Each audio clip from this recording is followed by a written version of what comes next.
උතුම් වූ තිරුවනේහි අනන්ත වූ ගුණ බලයෙන් යහපතක්ම වේවායි දහසක් බුදුන් බුදුවන මේ පින්බර උදෑසන හදවතින් යුතුව ප්‍රාර්ථනා කරන්නට කැමැතියි. හිතවතුනි, ගෞතම බුදුරජාණන් වහන්සේගේ ආත්ම විමුක්තියේ විජයග්‍රහණය මුළු ලොවට ප්‍රදර්ශනය කරන සංකේතය මුළු ලෝකයේම තිබෙන පැරණිතම වෘක්ෂ රාජයා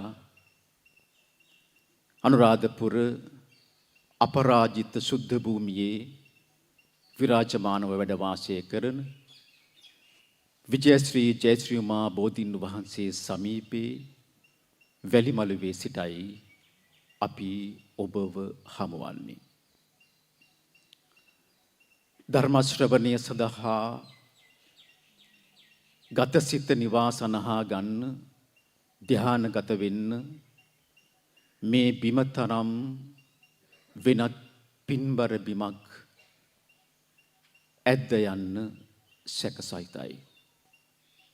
එනිසා අපේ ධර්මාවබෝධයට ජීවිතාවබෝධයට ධර්ම ශ්‍රවණය වෙනුවෙන් ඊ타ත්ම සුදුසු බිමක ශුද්ධ භූමියකයි අපේ සඳහා මේ සූදානම් වන්නේ. සදහවතුනි, මේ සුළු මොහොතකට පෙර ඊ타ත්ම අසිරිමත් දර්ශනයක් අපි නිත ගැටුණා. මගේ මතකය දිවගියේ ලෝතුරු අමාමෑණී බුදු පියාණන් වහන්සේ ජීවමානව වැඩ වාසය කරන සමයට සරියුත් මුගලන් මහතෙරුන් වහන්සේ පිරිවරා බුදුරජාණන් වහන්සේ මහමග වඩින විට දෙපසට වී සදහැතියන් සාදුකාර නංවන අයුරු අපේ මතකයට ආවේ. ගෞරවනීය මහා සංඝරත්නය මේ උතුම් පින්කමට හේවිසි ශබ්ද පූජා සහ සාදුනාද මැද්දේ වඩම්වන දර්ශනය දුටු විටයි. මෙවන් පින්බර දසුන් නෙතසිත ගැටුණු මේ මොහොත අපේ සිත් දැන් නිවි සැනහි සමාධිගත වී අවසන් මේ උතුම් ශ්‍රී සද්ධර්ම දේශනාව ශ්‍රවණය කරන්නට මට සිහිපත් වෙනවා බුදුරජාණන් වහන්සේ ජීවමානව වැඩ වාසය කරන සමයෙහි සසුනට ජාතියට ආගමට ලැබිව කටයුතු කළ අනාථ පිණ්ඩිකාදී මහා සිටුවරුන් ඔවුන් නිදා තමන් හරිහම්බ කරගත් ධනය බොහෝ සෙයින් වැය කළේ සාමාන්‍ය ජනතාවගේ සුඛ විහරණය උදෙසායි. එවන් වටිනා සිද්ධීන් සිහිපත් වෙන්නේ අද අපි ඔබට ශ්‍රවණය කරන්නට සලස්වන මේ උතුම් ශ්‍රී සද්ධර්ම දේශනාව සංවිධානය කිරීමේ නිමිත්ත අපේ මතකයට එන විටයි. වසර ගණනාවක් පුරා මේ මහාර්ග මහානීය පින්කමට අපටත් දායකත්වය ලබා දෙන්නට සහභාගී වෙන්න ලැබීමත් ආත්මීය වශයෙන් අප ලද භාග්‍යයක්. මේ උතුම් පින්බිම කාෂාය වස්ත්‍රයෙන් බැබලෙනවා. ඒ වගේම සුදෝ සුදු වතින් මේ පින්බිම පිරී ඉතිරී පවතිනවා. ඒ මහා සමාජ සේවකයෙකුගේ ජන්මදිනයේහි සැමරීමේ උදාරතර නිමිත්ත නිසාමයි. අරලිය සමූහ ව්‍යාපාරයේ නිර්මාතෘවර ඩඩ්ලි සිරිසේන මැතිතුමන්ගේ ජන්මදිනය නිමිති කොටගෙනයි වාර්ෂිකව සංවිධානය කරන මේ මහාර්ග මහානීය පින්කම මෙවරත් විජයශ්‍රී ජයශ්‍රී මහා බෝධීන් වහන්සේ සමීපේ මෙසේ පවත්වන්නට සියලු කටයුතු සම්පාදනය වන්නේ. පොළොන්නරුව දිස්ත්‍රික්කයේ තමන් කඩුව හිඟුරක්ගොඩ සහ ලංකාපුර කියන ශාසනාරක්ෂක බල මණ්ඩල නියෝජනය කරන විහාරස්ථාන 125ක ගෞරවනීය මහා සංඝරත්නය අද මේ උතුම් උපන්දින පින්කම වෙනුවෙන් වැඩම කොට තිබෙනවා. කාෂාය වස්ත්‍රයෙන් මේ පින්බිම බැබලෙනවා. ඒ වගේම අවුරුදු 55ට වැඩි ජ්‍යෙෂ්ඨ පුරවැසියන් 8000කට ආසන්න පිරිසක් සුදු වතින් සැරසිලා මේ උතුම් පින්කමට සහ සම්බන්ධ වෙනවා. කවරදාකවත් ජීවිතයේහි වන්දනා චාරිකාවක් යන්න හයියක් නැති ජීවිතයේ අනේක විද දුක්ඛ දෝමනස්වලට යොමු වුණු වැඩිහිටි වියටපත්ව විශ්‍රාම සවයෙන් ගත කරන මේ ජ්‍යෙෂ්ඨ පුරවැසියන්ට අනුරාධපුරය නෙල්ලිකුළම සහ තන්තිරමලයේ කියන ඓතිහාසික පූජ්‍යස්ථාන වැඳ පුදා ගන්න එබග මේවන් පින්කම් වලට සහභාගී වන්න ලැබීම ඔවුන් ලද මහත් භාග්‍යයක් කොට අපි දකිනවා. ඒ සතුට මම හිතනවා ඔවුන්ගේ සියලු සිත් තුළ ජනිත වී ඇති. අපි මේ සියල්ල පදනම් කරගෙන කේන්ද්‍ර කරගෙන ඩඩ්ලිසිරිසේන සමාජ සත්කාර පදනම 9 වන වරට සංවිධානය කරන වැඩිහිටි වන්දනා චාරිකාවේ ධර්ම දේශනාව ශ්‍රවණය කරන්නට පෙර ආතුව මේ උතුම් සිතුවිල්ල ජනිතව මේ මහඟු සමාජ සත්කාරය සිදු කරන අරලිය සමූහ ව්‍යාපාරයේ නිර්මාතෘවර ඩඩ්ලිසිරිසේන මැතිතුමන්ට එම මැතිනියට පවුලේ දූ දරුවන්ට ඥාතීන්ට එවැගේම ඩඩ්ලිසිරිසේන සමාජ සත්කාරක පදනමේ සියලු දෙනාට අපේ ස්තුතිය ගෞරවය මුළු මහත් ලෝකවාසී ශ්‍රී ලංකාවාසී හැම දෙනෙක් වෙනුවෙන්ම ප්‍රාර්ථනා කරමින් නිදුක් නිරෝගී සුවයත් දීර්ඝායුෂත් මේ උතුම් පින්කම් වඩාත් සාර්ථකව කරන්න අවශ්‍ය ශක්තියත් ධෛර්යයත් ලැබේවා කියන ප්‍රාර්ථනාවත් සිදු කරමින් ධර්ම දේශනාව සඳහා සදහැවතුනි අපි සූදානම් වෙමු. ලෞතුරු අමාමෑණී බුදු පියාණන් වහන්සේ දේශනා කොට වදාළ ඒ ගැඹුරු ශ්‍රී සද්ධර්මය තවමත් හරියටි සමාජගත වී නැති වගයි අපිට දැනෙන්නේ. ඒ අඩුව හිදෙස සම්පූර්ණ කරමින් ගමින් ගම චාරිකාවේ යෙදෙමින් මේ ගැඹුරු දහම සරලව ප්‍රායෝගිකව අපේ ජීවිතවලට සම්බන්ධ කරගනිමින් මෙලවත් පරලවත් ජය ගන්න අපිට මඟ කියා දෙන පූජ්‍යපාද ශ්‍රාෂ්ට්‍රපති මාවරලේ බද්ධිය ගෞරවනීය ස්වාමීන්ද්‍රයාණන් වහන්සේයි අද මේ උතුම් ශ්‍රී සද්ධර්ම දේශනාව පවත්වන්නේ. අපි අරලිය සමූහ ව්‍යාපාරයේ නිර්මාතෘවර ඩඩ්ලිසිරිසේන මැතිතුමන් ඇතුළු පවුලේ ඥාතීන්ට දරුවන්ට දයාබර බිරිඳ ඇතුළු සියලු දෙනාටත් එවැගේම මේ ශුද්ධ භූමියේ පින්බිමේ වාඩි වී සිටින දහස් සංඛ්‍යාත අපේ දයාබර ඥාති සදහැවතුන්ටත් ගුවන් විදුලියෙන් රූපවාහිනියෙන් බුදුබණ ශ්‍රවණය කරන්න ඉන්න සියලු දෙනාටත් ආරාධනය කරනවා. ඒ සඳහා සූදානම් වෙන්න සිතත් කයත් වචනයත් ద్వාරත්‍රය සංවර කරගෙන ත්‍රිවිධ රත්නයේ කෙරෙහි අචල ශ්‍රද්ධාවෙන් යුතුව අවබෝධයෙන් යුතුව මේ බුදුබණ ශ්‍රවණය කරමු. බුදුබණ ශ්‍රවණය කරන්නට පෙර අපි සිල්වතුන් බවට පත් වෙමු.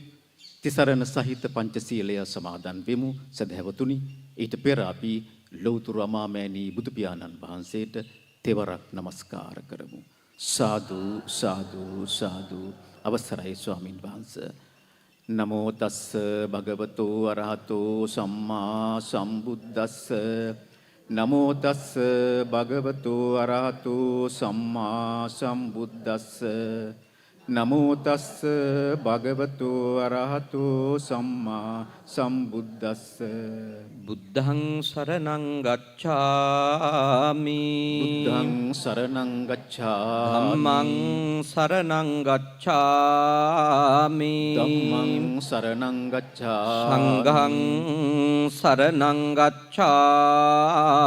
සංඝං සරණං ගච්ඡාමි ဒ ුතියම්පි බුද්ධං සරණං ගච්ඡාමි ဒ ුතියම්පි බුද්ධං සරණං ගච්ඡාමි ဒ ුතියම්පි ධම්මං සරණං ගච්ඡාමි ဒ ුතියම්පි ධම්මං සරණං ගච්ඡාමි ဒ ුතියම්පි සංඝං සරණං ගච්ඡාමි ဒ ුතියම්පි සංඝං සරණං ගච්ඡාමි තතියම්පි බුද්ධං සරණං ගච්ඡාමි තතියම්පි බුද්ධං සරණං ගච්ඡාමි තතියම්පි ධම්මං සරණං ගච්ඡාමි තතියම්පි ධම්මං සරණං ගච්ඡාමි තතියම්පි සංඝං සරණං ගච්ඡාමි තතියම්පි සංඝං සරණං ගච්ඡාමි තිසරණ ගමනං සම්පුන්නං ආමබන්තේ පානාති පාතා වේරමණී සික්ඛාපදං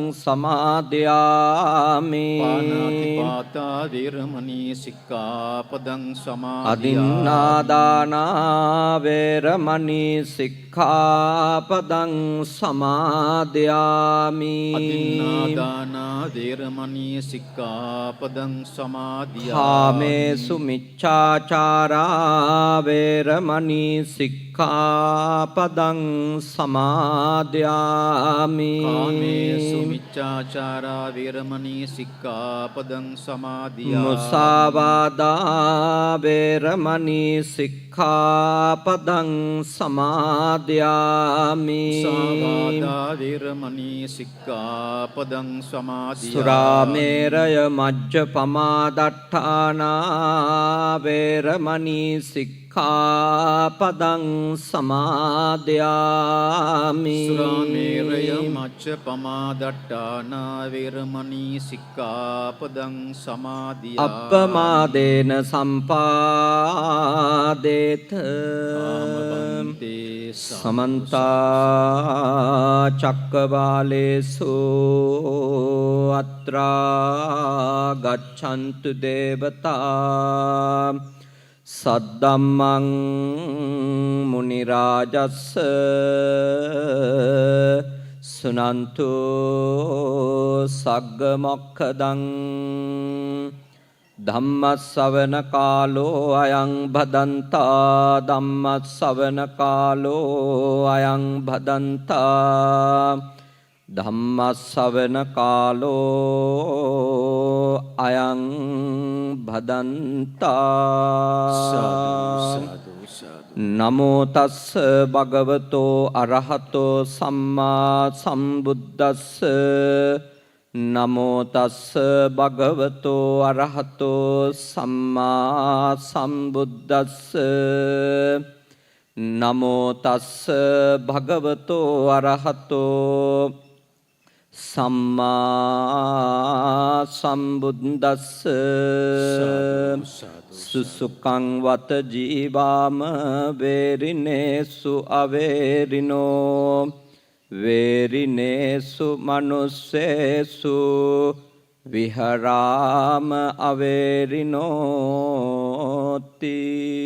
සාදු සාදු සාදු මේ උතුම් ජයශ්‍රී මහ බෝමළුවට වැඩමවා වැඩ සිටින පොළොන්නරුව තමන්කඬුව ලංකාපුර සහ හිඟුරක්ගොඩ ශාසනාරක්ෂක බල මණ්ඩලවල විහාරස්ථාන 100කට අධිකව නියෝජනය කරන අතිපූජනීය නායක ස්වාමින් වහන්සේලාගෙන් විහාරාධිපති ලොකු ස්වාමින් වහන්සේලාගෙන් අනෙකුත් වැඩමවා වදාළ පූජනීය පොඩි ස්වාමින් වහන්සේලා සහ දෙපින්වත් සිල්මෑණින් වහන්සේලා මෙහෙණින් වහන්සේලා ඇතුළු මහා සංඝරත්නයන් අවසරයි. අද මේ උතුම් පින්කමට විශේෂයෙන් සහභාගී වෙන බස්නාහිර පළාත් මහා අමාත්‍ය ඉස්රදේව අප්‍රිය මැතිතුමන් ඇතුළු ආරාධිතව බැහැරින් වැඩම කළ පැමිණිච්ච සදහැවතුනි, ඒ වගේම මේ උතුම් මහානීය පින්කම මහාර්ග පින්කම 9 වෙනි වර්ෂයටත් පොළොන්නරුව ප්‍රදේශයේ ගොවි ජනතාව වෙනුවෙන් වැඩිහිටි ප්‍රජාව වෙනුවෙන් ඊටාම ශ්‍රද්ධාවෙන් සංවිධානය කරන අද දවසේ ස්වකීය ජන්මදිනය සිහිපත් කරන අපේ හිතවත් අරලිය සමූහ ව්‍යාපාරයේ නිර්මාතෘ සහ එහි සභාපති ඩඩ්ලි සිරිසේන මැතිතුමන්, එතුමන්ගේ ආදරණීය සොයුරු ටෙලිකොම් ආයතනයේ ශ්‍රී ලංකා ටෙලිකොම් ආයතනයේ සභාපති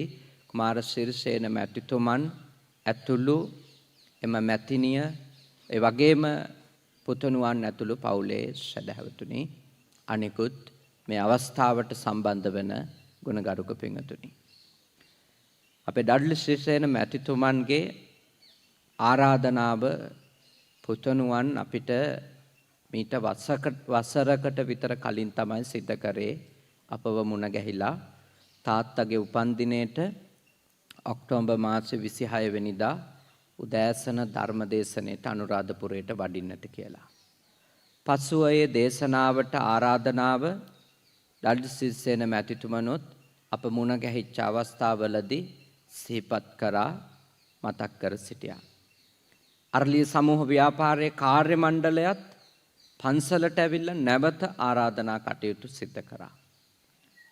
බොහෝම අපකැප වෙලා 8000කට අධික අති විශාල පිරිසක් අද මේ ධර්මානුශාසනාවටත් ඒ වගේම ජයශ්‍රී මහා බෝහාමුදුරුව ඇතුළු පූජනීය ස්ථාන කිහිපයක්ම වන්දනා කර ගැනීම පිණිසත් අද කටයුතු සූදානම් කරලා තිබෙනවා. අපි අතිශයින් සතුටු වෙනවා බෞද්ධ ව්‍යාපාරිකයෙක් ලෙස එතුමා තමන්ගේ ව්‍යාපාරය ශක්ති සම්පන්න කරන්න, ගොවි බිම්වල වැඩ කරන මේ ප්‍රජාව වෙනුවෙන්, වැඩිහිටි ඇත්තු වෙනුවෙන් මේ වගේ උතුම් සමාජ සත්කාරයක් සිදු කරන එක ගැන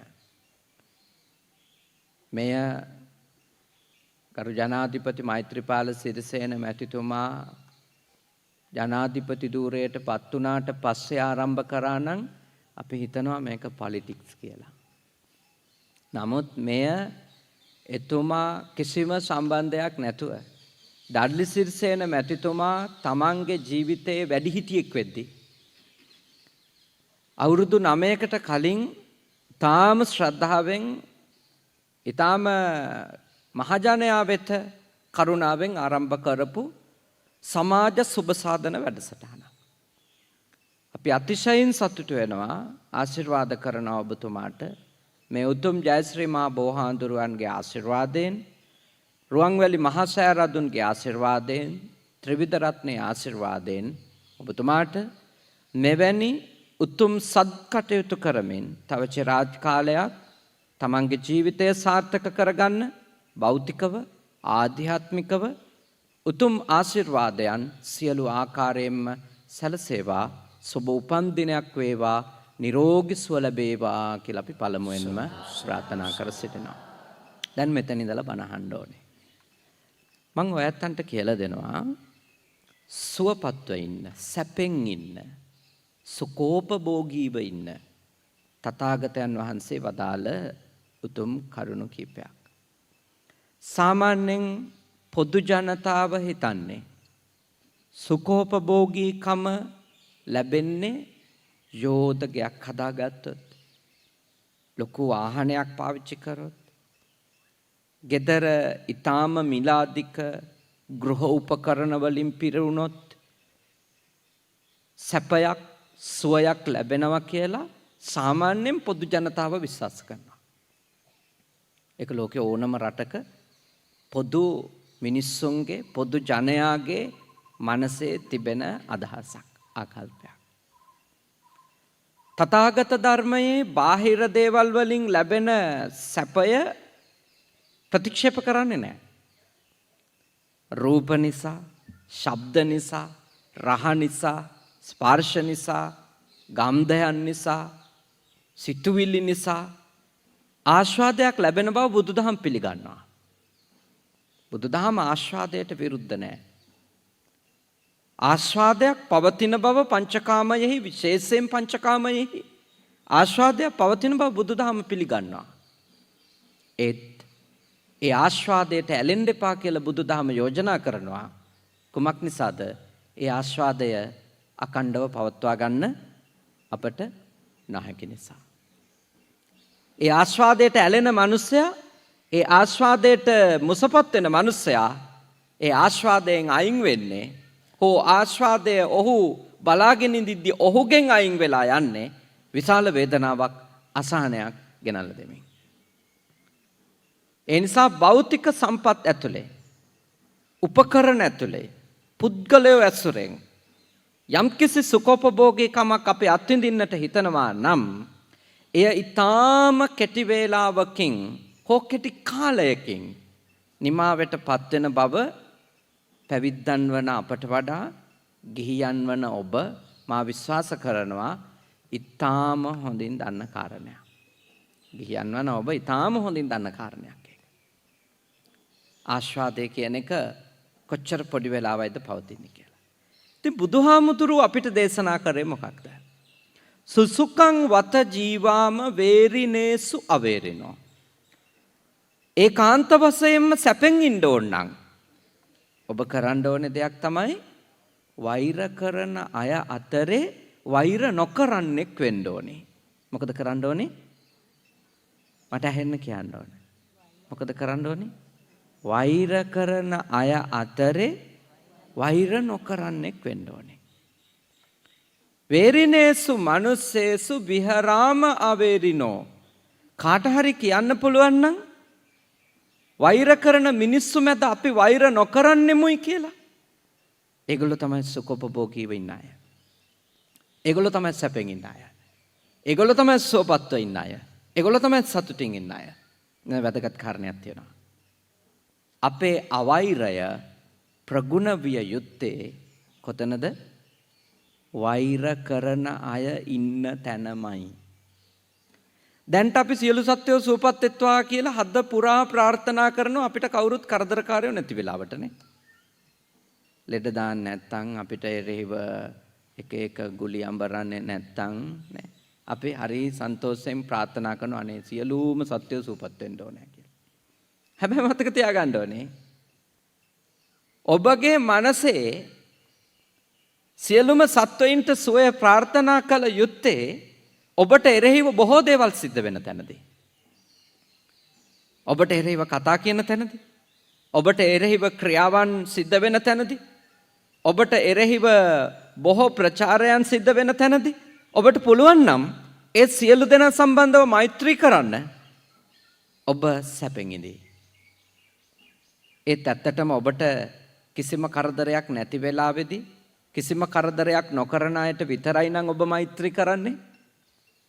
ඔබ වෛරක්කාරයෝ ගාව ගොඩාක් දුකින් ඉදී. ගොඩක් තරහින් ඉදී. ගොඩක් අසහනෙන් ඉදී.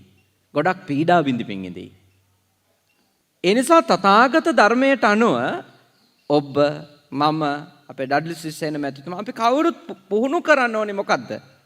වෛර කරන තැනම වෛර නොකර ඉන්න.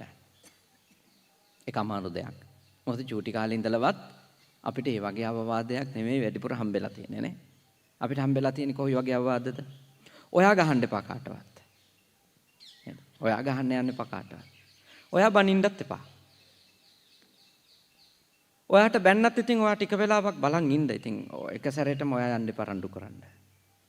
හැබැයි ඉතින් ඕනවට වැඩි ආවොත් එහෙම නොගහ එන්නත් එපා. නේද? කොච්චර හරි බැනුම් අහගෙන එන්නත් එපා. ඒක තමයි සාමාන්‍ය ජනාගමනේ. පොදු ජනයාගේ ආගම, පොදු ජනයාගේ විශ්වාසය තමයි ගහන අයට මොකක් කරන්න ඕනද? ගහන්න ඕනේ. බනින අයට බනින්න ඕනේ. මෛත්‍රී කරන අයට මෛත්‍රී කරන්න ඕනේ. ඒක තමයි පොදු ජනයාගේ පිළිගැනීම. දැන් ඔය වගේ කතාවක් දේශනා කරන්න තථාගතවරයෙක් පහළ වෙන්න ඕනිද? ගහන අයට ගහන්න, නොගහන අයට නොගහ ඉන්න, ආදරය කරන අයට ආදරය කරන්න, ආදරය නොකරන අයට ආදරය නොකරන්න, ඔය වගේ දෙයක් දේශනා කරන්න තථාගතවරයෙක් ඕනිද? ලෞතුරු බුදුහාඳුරු කෙනෙක් පහළ වෙන්න ඕනිද? නෑනේ. ඒක ඔබ දන්නවා. ලෞතුරු බුදුහාමුදුරු කෙනෙක් පහළ වෙලා අපිට කියන්නේ කුමක්ද? අපිට වදාරන්නේ, දේශනා කරන්නේ වෛර කරන අයට වෛර නොකර ඉන්න. ආදරේ නොකරන අයට ආදරය කරන්න. අකාරුණික අයට කරුණාවන්ත වෙන්න. දයාවක් නැති අයට දයාවන්ත වෙන්න. මනුස්සකමක් නැති අයට මනුස්සකම දෙන්න. ඒක හරියට මොන වගේද? මහවැලි ගඟේ සෝමාවතිය හරහා ත්‍රිකුණාමලේ පැත්තට පීනනෝ වගේද නැත්නම් මහවැලි ගඟෙන් සිරිපාදේ පැත්තට පීනනෝ වගේද? සිරිපාදේ පැත්තට පීනනෝ වගේ. ඒක අනුසෝතගාමී නෑ. ඒක කොහොමද යන්නේ? පටිසෝතගාමී නේ. වෛර කරන අයට වෛර නොකිරීම. උඩුගම් බලා පීනීමද නැත්ද? උඩුගම් බලා පීනීම. ආදරේ නොකරන අයට ආදරය කිරීම. අකාරුණික අයට කරුණාවන්ත වීම. ඒක දුෂ්කරයි. ඒත් මතක තියාගන්න. කවුරු හරි කෙනෙක් එක පටන් ගත්ත ගමන් එයා සැපෙන් ඉන්නවා. එයා සැනසෙල්ලෙන් ඉන්නවා. ආදරේ කරන අයට විතරක් ආදරය කරපු අය ආදරේ නොකරන කෙනෙක් හම්බ වෙච්ච ගමන් විඳවනවද නැද්ද? විඳවනවා. කරුණාවන්ත අයට විතරක් කරුණාව දක්ව ඉඳපු අය අනිත් පාර්ශවයෙන් අකාරුණිකකම එන්න පටන් ගත්ත ගමන් විඳවනවා නේ. අසහනයටපත් වෙනවා. මම මෙච්චර කරුණාවන්ත වෙලත් මට මුන්ගේ කරුණාවක් නැහැ. වැඩක් නැහැ මේවා කරලා. එයාගේ ගුණධර්ම දියුණු වීම වැඩි වෙනවද නවතිනවද? නවතිනවා. එයාගේ හිත පුහුණු කරන එක නවත්තලා දානවා. ඒ නිසා ඔබත් මාත් පුහුණු වෙන්න ඕනි තථාගතයන් වහන්සේ වදාළ උපදේශ මිසක සාමාන්‍ය පොදු ජනයාගේ උපදේශය නෙවෙයි. මොකද පොදු ජනයාගේ උපදේශ ගිහිල්ලා අපි දැන් හොඳටම අසහනයටත් අතෘප්තියටත් පත් වෙලා ඉන්නේ. අපි දැන් ඒ සැපයක් නැති නිසා අපි එළියේ දේවල් පුළුවන් තරම් හොයෝ ඉන්නවා නේ සැපෙන් ඉන්න. ඇයි අපේ හිත හැදිලා නැහැ. අපි පුළුවන් තරම් දේවල් මාරු කර බලනවා නේ. ඒක නැති එකක් මේක ඇති කියලා හිතන්නේ. ඒක අරගෙන ටික දවසක් යනකොට හිතනවා ඒක නෑ ඒකෙත් නෑ වගේ සැපේ කියලා තව එකක් හොයනවා අපි නේ. අපි මාරු කර හොයනවා එළියේ දේවල් වලින් අපිට සැපෙන් ඉන්න පුළුවන්ද? අපිට සුවපත්ව ඉන්න පුළුවන්ද? සැනසෙල්ල ඉන්න පුළුවන්ද කියලා. මම ඔබලාට යෝජනා කරනවා. සැනසෙල්ල උපදින්නේ ඔබලාගේ මනසෙන් මිසක සැනසෙල්ල උපදින්නේ ඔබගේ හිතෙන් මිසක එළියේ දේවල් වලින් නෙවෙයි. එළියේ දේවල් වලින් නෙවෙයි. එළියේ දේවල් වලට චූටි දෙයක් කරන්න පුළුවන්. මේ චින්තන ක්‍රමය හදා ගැනීම තමයි අපි පළමුවෙන්ම කරන්න ඕනේ. මොකද අපි හිතන්නම් පුරුදු වෙලා තියෙන්නේ ගඟ ගලන පැත්තට. ඒක අපි දුකෙන් ඉන්නේ. දැන් බලන්නකො තව එකක් මම කියන්නකො. ওই විදියට හිතන්න පුරුදු වෙච්ච. දැන් ගමේ ඉන්නවා කියලා හිතන්නකො. ගොඩාක් මසුරු එක්කනේ. මසුරු අය කියන්නේ කොයි වගේ අයටද? ලෝභ අයට. ලෝභ අය කන්නේ නැහැ, දෙන්නේ නැහැ. මසුරු අයගේ තව පොඩි එකක් තියෙනවා. මොකද්ද? කන ඒවා කවුරුවත් දකින්නවට කැමතිත් නැහැ. තේරුණාද? ලෝභ අය කන්නේ නැහැ, දෙන්නේ නැහැ, තද ඇලීමක් තියෙනවා. මසුරු එක්කෙනාගේ ස්වභාවය මොකද්ද? ඒ සිත යෙදුනට පස්සේ මච්චරිය කියන චෛතසිකය තමන්ගේ හිතේ බලවත් වෙනකොට එයා කැමති නැහැ තමන්ගේ ගාව තියෙනේව දකින්නවට අනිත් අය. තමන් භුක්ති විඳිනේව දකින්නට. අදින්න පුබ්බක. එයා ලෝභයක් විතරක් නෙමෙයි. එයා මසුරෙක්. තමන්ගේ පුතා පාණ්ඩුව හැදිලා ලෙඩ වෙලා ඉඳිද්දී එයා වෙදකම් කරේ නෑ ලෝභකමට. හැබැයි එයා බය වුණා එයාගේ සම්පත් අනිත් අය දකි කියලා පුතා එළියට දැම්මානේ. අගුවේ තියුවා. ඒ මසුරු සිත. මච්චරිය කෝච්චි උඩුමහලේ හැංගිලා ඒ කැවුම් කන්නේ. නේද? උඩුමහලේ හැංගිලා කැවුම් කන්නේ එයාට තියෙන්නේ ලෝභ හිතත් එක්කම මොකද්ද? මසුරු හිත. තමන් විඳින දේ, තමන් භුක්ති විඳින දේ අනිත් අය දකින්නට අකමැත්ත. ඒක අපි කාගෙත් ගාව තියෙනවා. ඒක මේ අරයා ගාව තියෙනවා අපි ගාව නෑ කියන්න එපා. අපි කාගෙත් ගාව තියෙනවා අපි පර්ස් එක අරිනකොටම කවර් කරගන්න එකයි. තේරුණා නේද? අපි කාගෙත් ගාව එක කෑලි ඉතුරු වෙලා තියෙන චුට්ටු තියෙනවා එක එකනා ගාව. නේද? අම්මලා කබඩ් එක ඇරලා දෙනව නේද දරුවන්ට චුටි චුටි දේවල්. හැබැයි සල්ලි එහෙම ගන්නේ කොහමද? බාගෙට වහලා බාගෙට ඇරලා නේ. කබඩ් එකේ පියන. අපි දුන්නට මොකද අපි කැමති නැහැ ඇතුලේ තියෙන ගාන දකින්නට නේ. අන්න ඒකට කියනවා මොකද්ද? මච්චරිය. මච්චරිය කියන්නේ ඒක. අපේ සම්පත් අපි විඳින දේ අනිත් අය දකින්නවාට තියෙන අකමැත්ත. අනිත් අය දැනගන්නවාට තියෙන අකමැත්ත. ඔය වගේ මසුරෙක් ඉන්නවා කියලා හිතන්නකෝ ගමේ.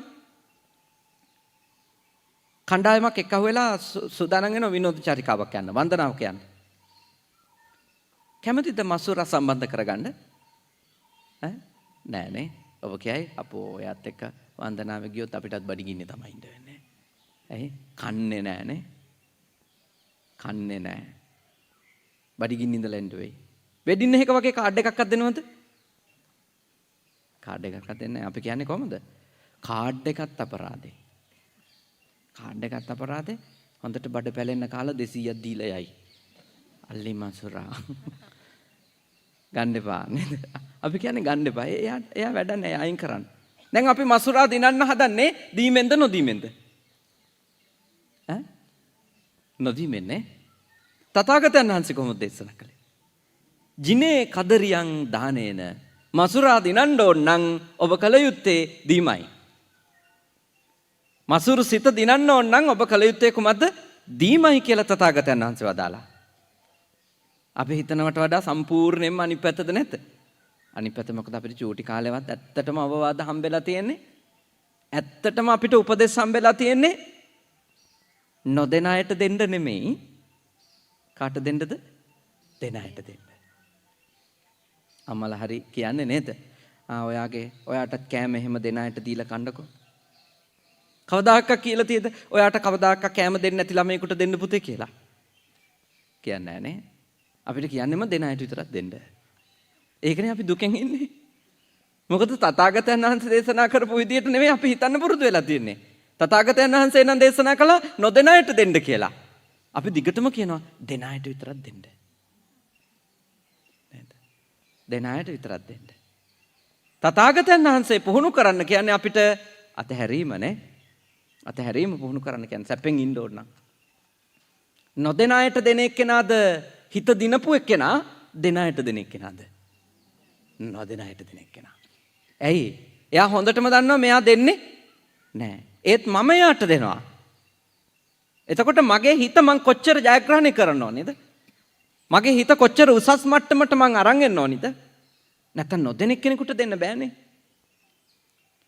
ඒකයි තථාගත ධර්මය පටිච්චසමුප්පාදගාමී කියන්නේ. පැහැදිලි නේද? එහෙනම් වෛරය දිනන්න, ක්‍රෝධය දිනන්න, ඔබට කරන දුෂ්ටකම් පරාජයටපත් කරන්න ඔබ මොකද කරන්න ඕනි? ඔබේ පැත්තෙන් මුකුත් නොකර ඉන්න ඕන. දැන් සමහරු මෙහෙම කියනවා. හාමුදුරනේ ඉතින් මට වෛර කරනවා, මට ක්‍රෝධ කරනවා. මම අවුරුදු ගාණක් ඉවසුවා හාමුදුරනේ. ඒත් බැරිම තැන තමයි මම එකයි කරේ යාට. ඒත් ඉවරයක් නෑනේ. ඒ කියන්නේ යාට අවුරුදු ගාණක් සමහර විට එයාට දුෂ්ටකම් 100ක් විතර කරලා ඇති. එයා කරන්නේ කීයද? එකයි. දැන් දුෂ්ටකම් 100ක් විතර කරපු එක්කෙනෙකුට එක දුෂ්ටකමක් අපි කරොත් මොකද වෙන්නේ? ආරයා තව 500ක් කරන්න හිත හදා ගන්නවා. තේරුණා නේද? අපි ඉඳලා කරන්නේ එකයි. අපරාධය අර ටික නොකර හිටියේ. එතකොට අර 100 ගානම නොකර හිටපු එක අපරාධය. මොකද අරයා හිතා ගන්නවා තාම ඉවර නෑ වගේ. තාම එනවා වගේ මාත් එක්ක. එයා හොඳටම අභිප්‍රේරණය වෙනවා. තථාගතයන් වහන්සේ කොහොමද වෛරය දින්නේ? ඉඳ එක වෙහෙර විඳ දහම් මනහර සිඳ බිඳ දුක් සසර අහෝ දෙව්දත් නොදිටි මොකුර. දේවදත්ත හඳුර කොහෙද හිටියේ?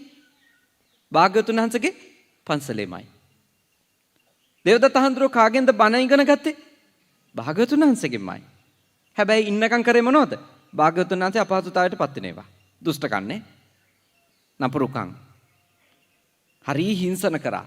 භාග්‍යවතුන් වහන්සේ අපහසුතාවයට පත් වෙන ගොඩාක් ඒවා සැලසුම් කරා. භාග්‍යවතුන් වහන්සේගේ පැත්තෙන් මොකද කරේ? මුකුත් කරේ නැහැ. මුකුත් නොකර හිටියා. භාග්‍යවතුන් වහන්සේට ඕනනම් බැරිද? බිම්බිසාර රජුරවන්ට කොසල් රජුරවන්ට කතා කරලා දේවදත්තගේ සිවුර පන්නන්න. අයින් කරවන්න පුළුවන්. උන්වහන්සේ කරන්නේ නැහැ ඒක. ඉන්න දෙනවා. උන්වහන්සේ ඉන්න දෙනවා යාට.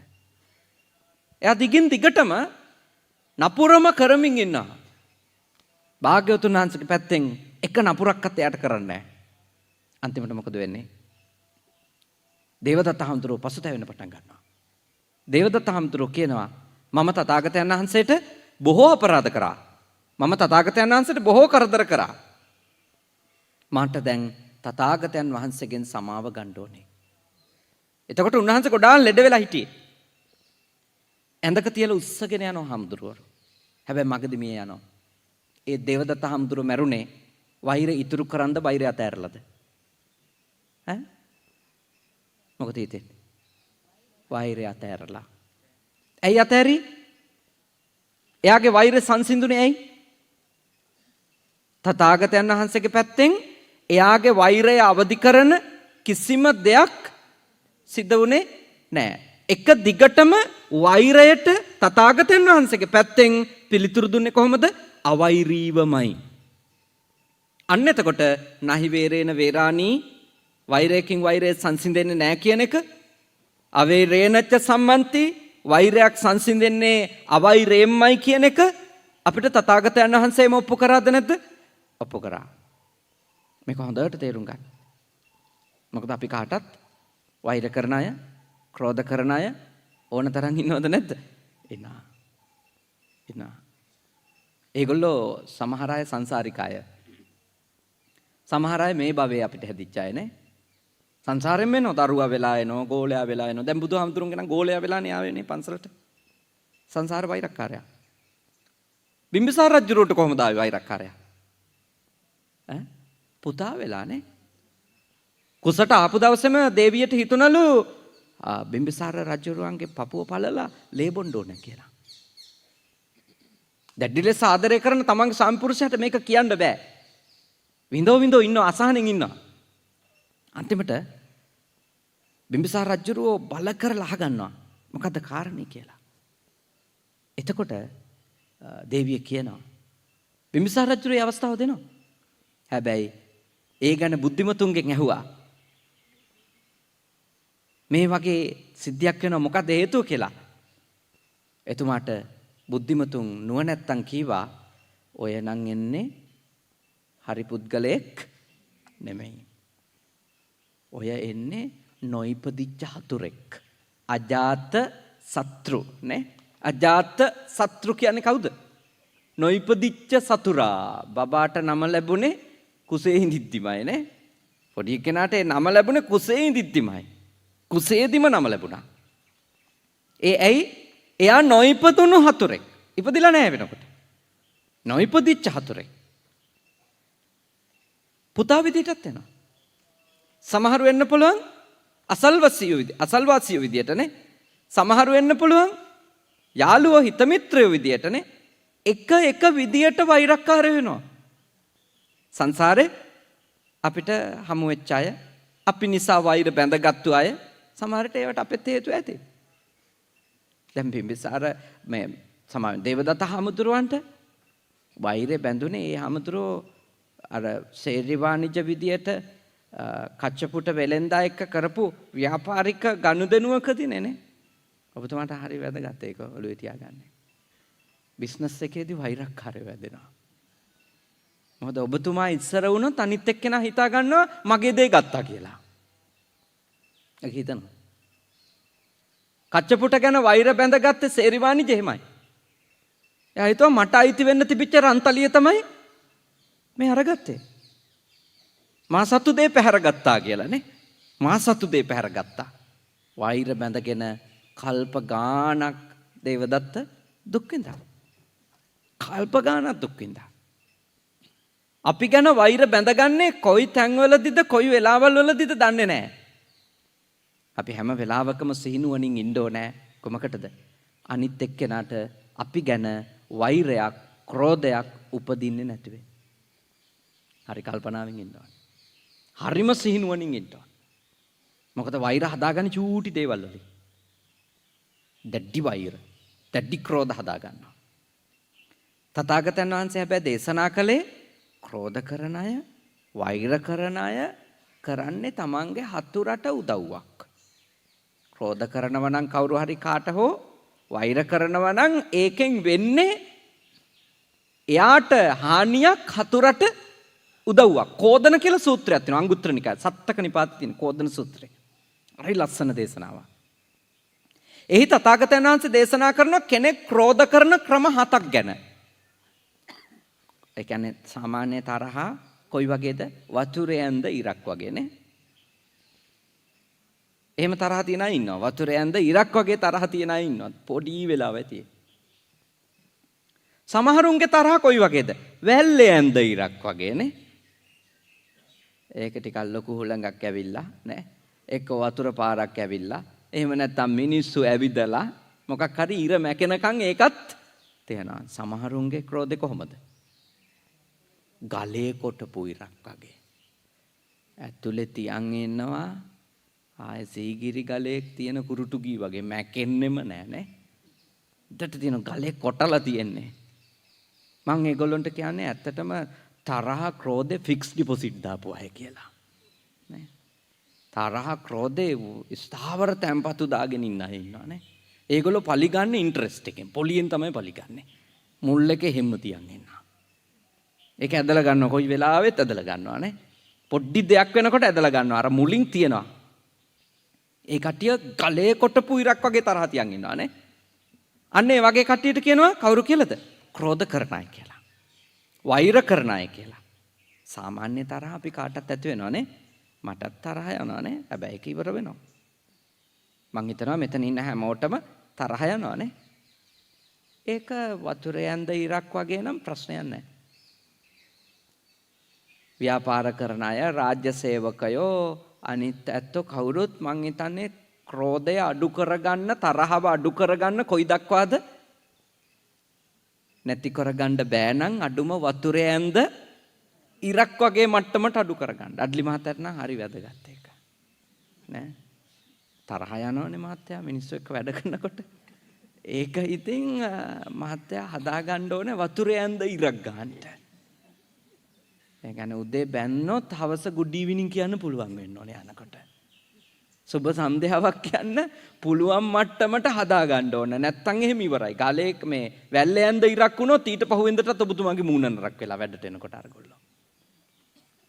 වැල්ලේ ඇඳ ඉරක් දක්වා ගෙනියන්න හොඳ නැහැ. එහෙම වුණොත් ඊළඟ දවසත් නාස්ති වෙනවා. වතුරේ ඇඳ ඉරක් වුණොත් එක දවසෙන්ම කතාව ඉවරයි. සමහර විට පැය ගානකින්, සමහර විට තප්පර ගානකින් ඉවරයි නේ. තප්පර ගානකින් ඉවර වෙන්න ඕනේ. එතකොට තමයි සාර්ථක මිනිස්සෙක් වෙන්න පුළුවන්. ගලේ කෙටු ඉරක් වගේ වෛර තියන අය ඉන්නව නේද? ඉවරයි. මේ ආත්මෙත් ඉවරයි, ඊළඟ ආත්මේ අනිවාර්යෙන් ඉවරයි. ස්ථිරවම නයි වෙලා එයිනේ. පොළොංගු වෙලා එයි. ඇයි පලිගන්න? ඇතුලේ තියන්නේ යන්නේ ඒගොල්ලෝ. ඉතින් ක්‍රෝධ කරන එක්කෙනෙක්, වෛර කරන එක්කෙනෙක් තථාගතයන් වහන්සේ දේශනා කරා කොහොමද වෛර කරන්නේ? පළවෙනියට මෙහෙම හිතනවලු. සපත්තෝ සපත්තස්ස ඒවං ඉච්ඡති. වෛර කරන කෙනෙක්, ක්‍රෝධ කරන කෙනෙක් තමන්ගේ හතුරට, තමන්ගේ තරහකාරයට මෙන්න මෙහෙම වෙන්න කියලා කැමති වෙනවලු. කොහොමද? අහෝ වතායම් පුරිස පුග්ගලෝ දුබ්බන්නෝ අස්සාති. අනේ මගේ හතුරා, මගේ වෛරක්කාරයා, මගේ වෛරක්කාරී කැත වෙනවා නම් හොඳයි කියලා. වෛර කරනකොට හිතනවලු මගේ හතුරා, මගේ වෛරක්කාරී, මට කරදර කරන මිනිස්සයා කොහොම වෙන්න කියලාද? කැත වෙන්න. දුබ්බන්නෝ අස්සාති. දුර්වර්ණ වේවා. මොකද එහෙම හිතනව ඇත්තේ? එයා හිතනවා මගේ හතුරට බොහෝ දෙනාගේ ආකර්ෂණය වැඩි, මගේ වෛරක්කාරීට බොහෝ දෙනාගේ ආකර්ෂණය වැඩි. මොකක්ින්දද? ලස්සන හින්දා. ඒකනේ හොඳටම ක්‍රෝධයටපත් වෙච්ච කාන්තාව කියන්නේ නේ. ඔය පොත්ත රතු හින්දා තමයි ඔක්කොම කිය. ඒ කියන්නේ පොත්ත කළු වෙනවා නම් කැමති යාගේ ප්‍රාර්ථනාවම කළු වේවා නේද? දුර්වර්ණ වේවා නේ. පිම්පල් එනවා නම් හරි කැමති. ලොකු දෙයක්. දැන් ඉවරයි නේ. නේද? වෛරයෙන් පතනවලු නේ. තථාගතයන් වහන්සේ දේශනා කරනවා. වෛර කරන අය, ක්‍රෝධ කරන අය, අනිත් අය අවලස්සන වේවා, කැත වේවා, දුර්වර්ණ වේවා, අප්‍රසන්න වේවා කියලා පතනවලු. ගම්වල ඊටත් එහා ඒව කියන ඔය ඇත්ත දන්නවනේ නේ.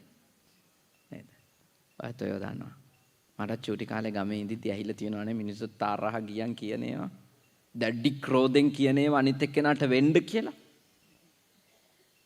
හැබැයි එහෙම පැතුවට මොකද තථාගතයන් වහන්සේ දේශනා කරනවා එයා හොඳට නානවලු. හොඳට නාලා ඔළුවේ තෙල් ආදිය ගල්වලා හොඳට කොණ්ඩ පීරනවලු. මූණේ වත්සුණු ආදිය තවරලා අද විදියට නම් පොඩි මේකප් එකක් එහෙම දාලා නේද? ඔක්කොම ටික කරගන්නවලු. ඊට පස්සේ සුදු ඇඳුම් ආදී ලස්සන ඊටාම ලස්සන වස්ත්‍රාභරණත් අඳිනවලු. හැබැයි ඒවා මොනවා ඇඳත් තථාගතයන් වහන්සේ දේශනා කරනවා එයාගේ මූණවත් එයාගේ පෙනුමවත් ලස්සනට එන්නේ නැහැ. මොකද හේතුව? මොකද කාරණේ? එයාගේ ඇතුළ කෝධාභිභූතෝ ක්‍රෝධයෙන් මුසපත් වෙලා. තරහෙන් මුසපත් වෙලා නම් තරහෙන් වෛරෙන් පිරීලා නම් හිත එයා මොනවා කරත් කොච්චර හැඩවෙන්න දේවල් කරත් කොච්චර තමන්ගේ ප්‍රියමනාප බව ඇති කරගන්න එලියෙන් ට්‍රීට්මන්ට් එක දේවල් හොය කරත් මූණ කුණ්ඩ හට්ටිය වගේ වෙන එක නවත්තන්න බෑනේ. ලේ පොදක් නැති අය ඉන්නවද නැත? ඉන්නවා. හැබැයි ඔක්කොම දාන්න තියෙන වැඩ ටික දාලා ඉන්නේ. වැඩ නැහනේ. හිත සතුට නැහනේ. හිත සතුට කරගන්න. හිතේ කරුණාව උපදව ගන්න.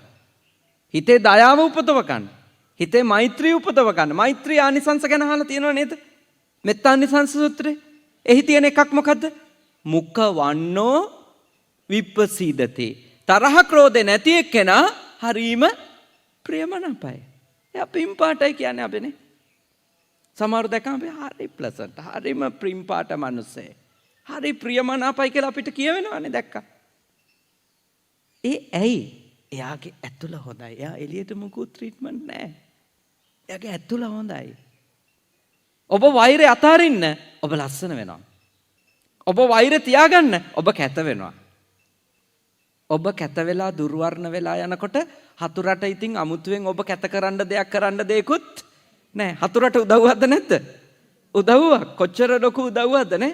අමුතුවෙන් ඇසිඩ් ගහන්න කට්ටිය හොයාගන්න මුකුත් ඕනේ නැහැ. ඔබේ මූණම ඇසිඩ්වක් කරගත්තා වගේ. අප්‍රසන්නයි නේ? බලන්න බෑ. කොච්චර හරි එල්ලගෙන ඉන්නේ. සතුට නැහැ. මම ඔබට යෝජනා කරනවා තරහ අතාරින්න. තරහ අතාරින්න. වෛරය අතාරින්න. ඔබේ හතුරා ඔබට පරදිනවා. ඔබේ හතුරා ඔබට පරදිනවා ඔබ තරහ අතාරිනකොට. ඔබ වෛරය අතාරිනකොට. ක්‍රෝධය අතාරිනකොට ඔබේ හතුරා ඔබට පරදිනවා. හතුරට ඔබ පරදින්නේ වෛර කරනකොට. ඔය පළවෙනි ක්‍රමය. දෙවනියට තථාගතයන් වහන්සේ දේශනා කළා තව ක්‍රමයකට ස්ත්‍රියක් හෝ පුරුෂයෙක් අනික් කෙනාට වෛර කරනවලු. කොහොමද? සපත්තෝ සපත්තස්ස ඒවං ඉච්ඡති. වෛරක්කාරයෙකුට මෙන්න මෙහෙම කැමති වෙනවා. කොයි විදියට වෙන්න කියලාද? අහෝ වතායම් පුරුෂ පුද්ගලෝ අනේ මගේ හතුරා මට කරදර කරන එක්කෙනා දුක්ඛං සෙය්‍යෝ අස්සාති. හොඳට නිින්ද යන්නේ නැත්තම් හොඳයි. ඒ කියන්නේ මොකද්ද හිතෙනවා කියන්නේ? මගේ හතුරට මට කරදර කරපු කෙනාට සුවසේ නිින්ද යන්න එපා කියලා හිතනවලු. කාට හරි හතුරෙකුට නිින්ද යන්න එපා කියලා හිතෙන්න පුළුවන් කොයි වෙලාවෙද ඔබට? කොයි වෙලාවද හිතෙන්න පුළුවන්? බත් කන වෙලාවේ? නෑ නේද? හතුරාට නිින්ද යන්න එපා කියලා හිතෙන්නම පුළුවන් කොයි වෙලාවෙදිද? නිදා ගන්න ඇඳට ගියපු වෙලාවේ. ඉතින් හතුරා මතක් වෙනවා. මට කරපුවා මෙහෙමයි. මට කියපුවා මෙහෙමයි. නේද? අක්කොච්චි මං, අවදි මං, අජිනි මං නේ. මා සතු දේ ගත්තා. මට බැන්නා. මට පහර දුන්නා. මට එන්න තිබිච්ච ප්‍රොමෝෂන් එක නැති කරා. නේ? අරලි ගෲප් එකේ අයට එහෙම හිතෙන්න පුළුවන්ද නේද? තමන්ගේ අවස්ථාව නැති කරොත් එහෙම කාර්ය මණ්ඩලයේ කෙනෙකුට හිතෙන්න පුළුවන් ආරයා තමයි මට නැති කලේ සර්ට කියලා. නැත්තම් සර් දෙන්නමයි හිටියේ. එතකොට වෛරය එනවද නැද්ද? එනවා නේ. ක්‍රෝධය එනවද නැද්ද? එනවා. දැන් ওই ටික හිතනවා රැයට නිදා ගන්න ගියාම. රැයට නිදා ගන්න ඇඳට ගියාට පස්සේ Tamanට අතීතේ කරපු එක එක්කෙනා නරක දේවල් ටික හිතන්න ගත්තොත් ඔබට සුවසේ නිදයයිද? නෑ. තථාගතයන් වහන්සේ දේශනා කරනවා ඊටාම සිනිඳු ඇතිරිලි අතුරපු ඊටාම පොහොසත් ඊටාම වටින ඇඳක එයා නිදා ගන්න දිගා වෙලා එහි වැතිරිලා ඉන්න ගමන් එයා හිතන්න පටන් ගත්තොත් මගේ හතුරට නිින්ද යන්න හොඳ නෑ මට මේ කරපුවට කියලා මතක තියාගන්න. එයාගේ අතීත සිද්ධි එක්ක එයා හිත දුකටපත් වෙනවා. සමහර විට 10ට ඇඳට ගියපු මිනිස්සයා රෑ 12 විතර වෙනකන් වෛර කර ඉඳී. දැන් එතකොට හතුරද දිනලා තියෙන්නේ නැත්නම් ඔබද? හතුරා දිනලා. මොකද හේතුව? එයා හොඳට නිදි ඇති ඔබ අවදියෙන්. ඒ අතරතුරේ රෑ 12ට විතර මෙහෙම හිතුනොත් මොකද වෙන්නේ? මට මෙච්චර ගිනි ගෙඩි දීලා ඌරා වගේ නිදිද දන්නෙත් නැහැ. ඉවරයි නේ. 2 විතර වෙනකන් ඉවරයි ඊට පස්සේ. ඔබ තේරුම් ගන්න. හතුරොන්ට ඉතින් ඊට එහා උදව්වක් නැහැ. කොච්චර ලොකු උපකාරයක්ද? ඇයි? සුවසේ සැපවත් නිදාගත්තේ නැති එක්කෙනා උදේට නැගිටින්නේ කොහොමද? සැපෙන්ද දුකෙන්ද? දුකෙන්. කේන්දිරි ගාගෙන නැගිටින්නේ නේ. අමාරුවෙන් නැගිටින්නේ. එතකොට ළමයි ඉස්කෝලේ යවන්න පරක්කු වෙලා. ඔබට කාර්යාලයට යන්න පරක්කු වෙලා. ගෝබි බීමට යන්න පරක්කු වෙලා. වෙලාවට ගියේ නැති නිසා වතුර හරව ගන්න බෑනේ. අනිත් කට්ටිය වේල පහින් ඇවිල්ලා වතුර ටික හරවගෙන. දැන් දිනලා තියෙන්නේ හතුරාද ඔබද? හතුරා. එහෙනම් තථාගතයන් වහන්සේ දේශනා කරපු මේ ධර්මය අපි වටහා ගන්නම ඕනේ. කවුරු හරි එක්කෙනෙක් තමන්ගේ හතුරට නිින්ද යන්න එපා කියලා ප්‍රාර්ථනා කරොතින් ඒකෙන් නිින්ද නැති වෙන්නේ කාටද? තමන්ටමයි. ඒ නිසා කවදාකවත් නිදා ගන්න ගිහිල්ලා නම් හතුරෙක් ගැන හිතන්න එපා. හිතුවොත් එහෙම ඉවරයි. සුවසේ නිදා ගන්න ඕන නම් වෛරය අතාරින්න. සුඛං සුපති. ඇඳ නෙමෙයි කාරණේ. හිතයි කාරණේ. ලෝකෙ තියෙන ඊටාම සුඛෝපභෝගීම ඇඳ හම්බ වෙච්ච අයත් වතුර බිබී කාමරේ පුරා ඇවිදින දවස් තියෙනවා. ඒ අය තරහ ඇවිල්ලා, ක්‍රෝධය ඇවිල්ලා නේ. එදාට නිින්ද ගේන්න බෑ ඇඳට. ඇඳට හරි නිින්ද අපිට සුවදායි ලෙස ලබා දෙන්න පුළුවන් අපේ හිත හැදිච්ච දවසට විතරයි. හිත හදාගන්න. සුඛං සුපති. සුවසේ නිදාගත්තොත් මෛත්‍රී කරන නිසා එයාට තව ලාභයක් ලැබෙනවා. මොකද්ද? සුඛං පටිබුජ්ජති. සුවසේ නැගිටින්නත් හම්බ වෙනවා නේ. ඒකට කරන්න තියෙන්නේ ඇඳේ ප්‍රශ්නෙම විසඳින්න එක නෙමෙයි. හිතේ ප්‍රශ්න විසඳන්න. හිත තමයි ඔබට බොහෝ දේවල් ගෙනත් දෙන්නේ, බොහෝ දේවල් නැති කරන්නේත්. මනෝපුබ්බංගම ධම්මා. මනසමයි පූර්වාංගම. හිත ගැන හරි අවධානයෙන් ඉන්න. අනි දේවල් වැදගත් කාරණා නෙමෙච්චරයි. ඒ ඕන කෙනෙකුට තම තමන්ගේ ආර්ථික ශක්තිය හැටියට ගන්න පුළුවන්. හැබැයි හිත කාටත් හදා ගන්න පුළුවන්. දැන් ඔබට ඒ කාරණේ පැහැදිලි.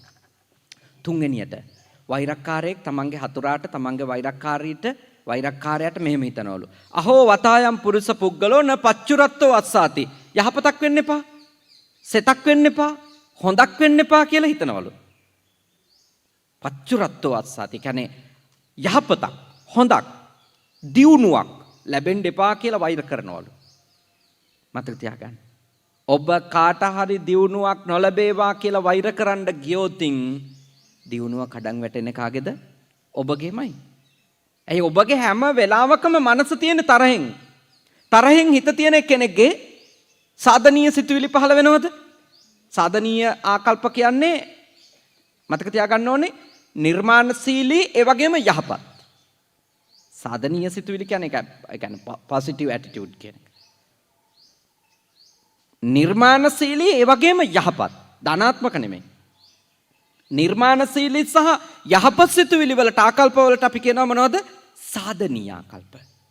දැන් අනිත් එක්කෙනාගේ දියුණුවට හැමදාම ක්‍රෝධ කරන කෙනා, හැමදාම වෛර කරන කෙනා මතක තියාගන්න.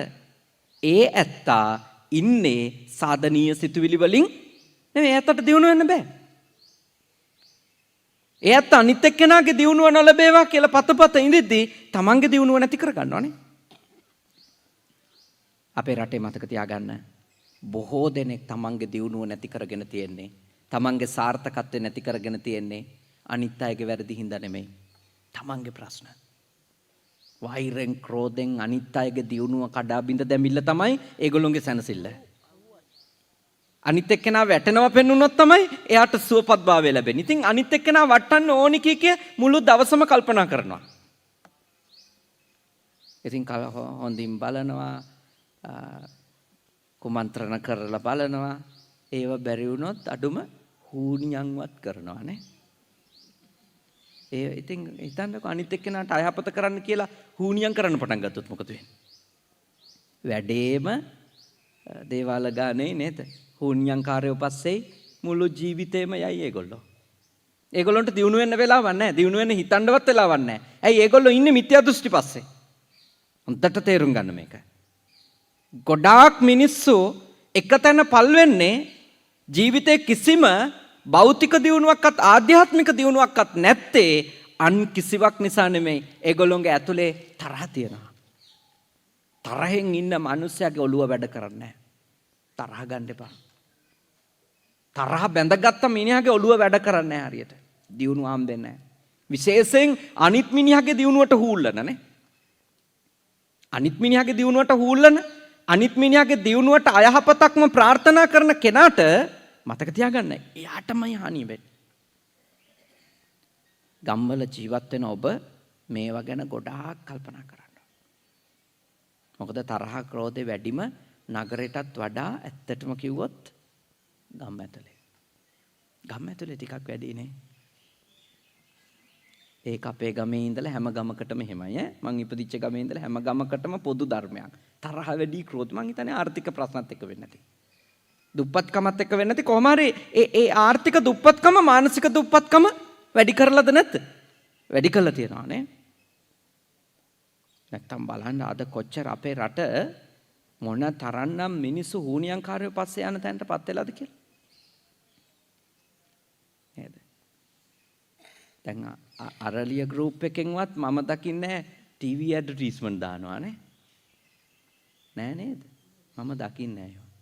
පුදුම කියන්නේ අර ටීවී වල යනවානේ උක්කුවා ගුරුන්නාන්සේ, වල්ලි අම්මා මෑණියෝ, හුනියන්කාරින්ට ඇඩ් දාන්න සල්ලි තියනවා නේ. නේද? ප්‍රවෘත්ති යනකොට බලන් ඉන්නකො ටීවී දිහා. ඒගොල්ලෝ කියන්නේ ඕනම හතුරෙක් දන ගස්සනවා කියලා. සැමියා හැම අකීකරු නම් එන්න කියලා කියනවා නේ. කෙස් ගහක් අරන් එන්න කියනවා. බලු කුක්කෙක් වගේ කීකරු කරලා දෙනවලු.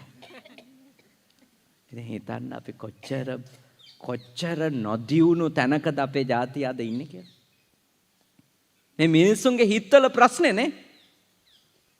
තථාගත ධර්මයේ තියෙන්නේ මොකද්ද? කවුරුවත් කාටවත් ඕන විදියට තියාගන්න පුළුවන්ද? බෑ. ඒකනේ ඇත්ත. මට මංවත් තියාගන්න බැරි කොට මං කොහොමද අනිත් අය තියාගන්නේ? නේද? මට මංවත් තියාගන්න පුළුවන්ද? මං කොහොමද අනිත් අය තියාගන්නේ? ඒක තේරුම් ගන්නේ නැති මිනිස්සයා මොකද කරන්නේ? අනිත් අය තියා ගැනීම වෙනුවෙන් නූල් පන්නනවා, සීනි මතුරුලා ප්ලේන්ටි හදලා පොනවා, ලුණු මතුරුලා කව්වනවා. කරුම. මං ඔබට යෝජනා කරනවා කරුණාකරලා මේ මිත්‍යා දෘෂ්ටි ටිකෙන් ගැලවෙන්න. නැත්තම් ජීවිතේට පොහොසත් වෙන්න හම්බෙන්නේ නැහැ. ඇයි අනුන්ට හුනියම් කර කර ගෙවන දවස් ගාන වැඩි වෙන්න ඒ මිනිහා ඉවරයි. අනුන්ට එරෙහිව කුමන්ත්‍රණ කර කර වෛර කර ඉන්න දවස් ගාන වැඩි වුණොත් එයා වෙනුවෙන් කොයි වෙලාවද කැප කරා? මේක හිතන්න. බුද්ධිමත් වෙන්න. ඥානවන්ත වෙන්න. එතකොටයි අපි දියුණු වෙන්නේ. බුද්ධිය දියුණු වුණොත් ඔක්කොම ප්‍රශ්න විසඳෙනවා.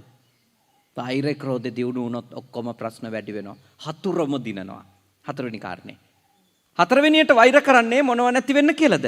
න භෝගවාසාති. ඒ කිව්වේ ඉඩකඩම් වතු පිටි යාන වාහන දේපොළ ඒවා හිමි වෙන්න කියලාත් වෛර කරන අය ඉන්නවා. නේ? ඒවා හිමි වෙන්න කියලාත් වෛර කර නැත්තෝ ඉන්නවා. එහෙමයි ඉන්නවා. භාග්‍යවතුන් වහන්සේ වදාලා එහෙම වෛර කර ඉන්න කෙනෙක් උට්ටාන විරියාදි ගතා උත්සාහයෙන් වීරෙන් බාහා බල පරිචිත අතපය වේසලා සේදා වක්කිතා දහඩිය වගුරලා ධම්මිකා ධම්මලද්දා දැහැමිව උපයනවා. හැබැයි තථාගතයන් වහන්සේ දේශනා කරනවා එයා ඉන්නේ අනුන්ගේක නැති වෙන්න කිය හිතන හිතන්නේවත් නැති වෙලාවක රාජභාණ්ඩාගාරෙන් හරි ඇවිල්ලා කියනවලු මේවා අයිති කාට කියලාද? ආණ්ඩුවට කියලා. රජයට කියලා. එයා අමාරුවෙන් උපයපුවා. හැබැයි එයා හිතන්නේවත් නැති වෙලාවක ඒ වත්පත් කරගන්නවලු. තථාගතයන් වහන්සේ දේශනා කරනවා. ඒකට හේතුව ලෙස උන්වහන්සේ පෙන්වන්නේ එක්ක සංසාර ගමනේ එක්ක මේ භවයේ අනුන්ගේ දේපල එයාලට නැති වේවා කියලා හිතින් වෛර කරපු එකේ විපාකේ. මේ ආත්මේ කවුරු හරි කෙනෙක් අනුන්ගේ දේපල එයාට නැති වෙන්න කියලා පැතුවොත් නැති වෙන්නේ කාගේ දේපලද? තමන්ගේ දේපල. දැන් සමහරු නැද්ද?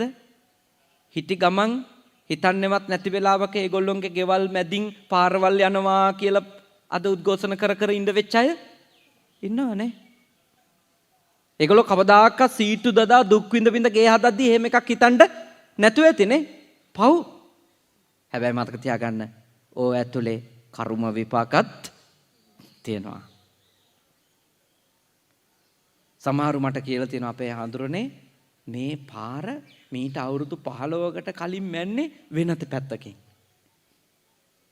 අද හිතා ගන්නවත් බැරි වෙලාවක අපේ ගෙයින් භාගයක් යනවා. වන්දි හම්බෙන්නෙත් නැහැ. රාජානෝ රාජකෝ සම්පවිසෙන්ති. රජා ඇවිල්ලා කියනවා මේක අයිති රාජ්‍යයට කියලා. ආණ්ඩුවේ නිලධාරීන් ඇවිල්ලා කියනවා මේවා අයිති රජයට. මේවා අපි පවර ගන්නවා. එහෙම වෙන්න පුළුවන් ඔබට මට ඕන කෙනෙකුට. එහෙම වෙන්නේ මොකක් කරොත් අපි අනුන්ට දේපල අහිමි වේවා කියලා වෛර කරොත්. හිතන්න එපා අනුන් ගැන. ඒකෙන් ඔබ පරදිනවා, හතුරා දිනනවා. ඊළඟට න යසවා අස්සාති. ඒ කියන්නේ මොකද? අපකීර්තිමත් වේවා කියලා. එයාගේ හොඳ ඇහෙන්න එපා. හතුරගේ කීර්තිය පැතිරෙන්න එපා.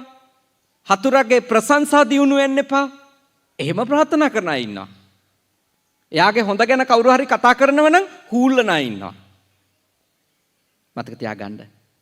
අනුන්ට අනුන්ගේ කීර්තිය පැතිරෙන එක වළක්වන්න ඔබ හරි මම හරි කටයුතු කරෝතින් ඉස්සෙල්ලාම අපකීර්තිමත් වෙන්නේ ඔබත් මාත්. කාගේවත් කීර්තිය නැති කරන්න එපා. වෛරෙන් ක්‍රෝධෙන් කාගේවත් හොඳ නම විනාශ කරන්න එපා. කාටවත් නිඳා කරන්න එපා. කාටවත් අපහාස කරන්න එපා. මොකද ඔබ අනිත් එක්කෙනාගේ අපකීර්තිය පතුරවන්න ඔබේ අපකීර්තිය තමයි පැතිරෙන්නේ.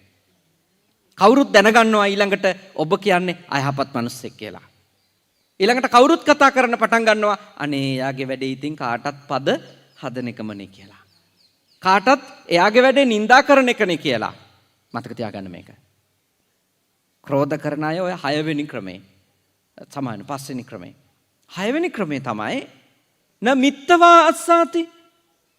ඒ කියන්නේ තමන්ගේ හතුරට තමන්ගේ වෛරක්කාරයාට කාත් කවුරුත් නැති වේවා කියලා පතන අය ඉන්නවනේ. විශේෂයෙන්ම තමන්ව දික්කසාද කරොත් එහෙම නේද? එකට ඉඳලා අතෑරලා දැම්මොත් එහෙම පතනවානේ. මේ රටේදී මං ඕන තරම් ඇහිලා තියෙනවා මට නේ. ප්‍රාර්ථනා කරනවා කියනවා මට මේ කරපු අපරාධෙට වතුරු ගුරක්වත් දෙන්න කෙනෙක් නැති වෙන්න ඕනේ කියලා. මං ගියා අගෝස්තු මාසේ කැනඩාව කියන රටට ගියා. එහෙදී හමුදුරු කෙනෙක් මාව එක්කරන් ගියා එක ප්‍රාන්තයක් බලන්න ටිකක් දුර. ඒ හමුදුරෝ මට මේ කොෆි එකක් අරන් දෙන්න කියලා එහි තියෙන ටිම් හෝටන් කියලා කොෆි ෂොප් එකක්. ඒකට මාව එක්කරන් ගිහලා මට කිව්වා වාඩි වෙලා ඉන්න කියලා උන්වහන්සේ ගියා. ඒ මං ඉඳිද්දි මාත් එක්ක කතා කරා කැනේඩියන් කණ්ඩායමක් ඇවිල්ලා. ඒ ජාතිකයෝ. ඒගොල්ලෝ බුද්ධ ආගම ගැන තමයි අහුවේ. ඔය හාමුදුරු කෙනෙක්ද? බුද්දිස්මන් කෙනෙක්ද? දලයි ලාමාගේ කවුරු හරිද? මෙඩිටේෂන් කරනවද? මයින්ඩ්ෆුල්නස් ගැන කියලා දෙන්න පුළුවන්ද? ගොඩාක් ප්‍රශ්න. මං ඒගොල්ලොත් එක්ක කතා කර ඉඳිද්දි ඒ මහත්තයාගෙන් ඇහුවා මේ ඔයාගේ ෆැමිලි එකද කියලා. එයා කිව්වා නෑ මේ මගේ කලින් නෝනා මේ මගේ දික්කසාද වෙච්ච පිරිඳයි අපි දෙන්නගේ දරුවෝ දෙන්නයි. මම දැන් විවාහ වෙලා ඉන්නේ වෙන බිරිඳක් එක්ක. අද අපි ආවා කොෆි එකකට කියලා. මට ඒ වෙලාවේ ලංකාව මතක් වුණා. අපේ දික්කසාද වෙච්ච උන් අහුනොත් කොෆි බොයිද මොනවා කරයිද?